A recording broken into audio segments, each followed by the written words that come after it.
سر ایک اور اسلاموفوبیا کی طرف میں آپ کی توجہ دلانا چاہتا ہوں جو کہ پاکستان کے اندر ہے، یعنی نوجوان نسل جس میں میں بھی تھا سر، کہ لگتا تھا کہ اسلام پابندیاں ہیں، جیسے آپ نے کہا سوشل لائف چلی جائے گی اور یہ ہو جائے گا وہ ہو جائے گا. سو اس کے لیے آپ کا کیا پلان ہے؟ اور NRA جو ہے رحمت للعالمین اتھارٹی، وہ اس کو جی یہ دیکھیں نجم، میں نے جب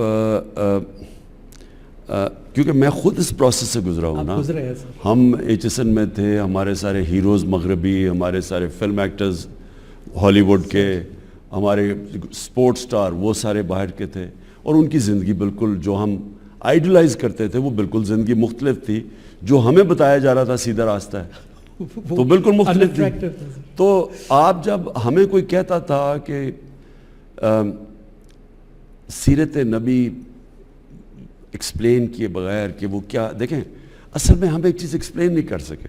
میں اپنی زندگی سے کیونکہ مجھے کسی نے HSN کالج میں یہ چیز نہیں ایکسپلین کیا کہ نبی صلی اللہ علیہ وسلم دنیا کی تاریخ کے سب سے گریٹسٹ انسان ہیں.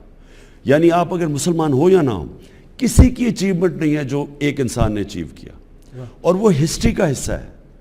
باقی اللہ کے پیغمبر ہسٹری میں ان کے مینشن نہیں ہے، ان کا جب پیدا ہوئے، جب مدینہ آئے، جب دنیا سے سارا ریکارڈ ہے.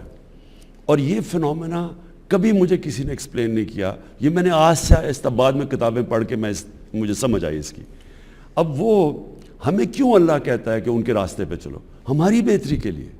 ہم یہ نہیں سمجھتے، ہمیں کسی نے نہیں بتایا، اور وہ اس لیے کہ وہ دنیا کے سب سے کامیاب انسان تھے. تو ہم لیکن اصل میں اللہ ہمیں یہ کہہ رہا ہے کہ آپ ان کی جو دنیا کے سب سے گریٹسٹ انسان ہیں ان کی زندگی سے سیکھو، کیونکہ ان کو جب آپ ان کے پرنسپلز اپنائیں گے تو آپ بھی اوپر آ جائیں گے.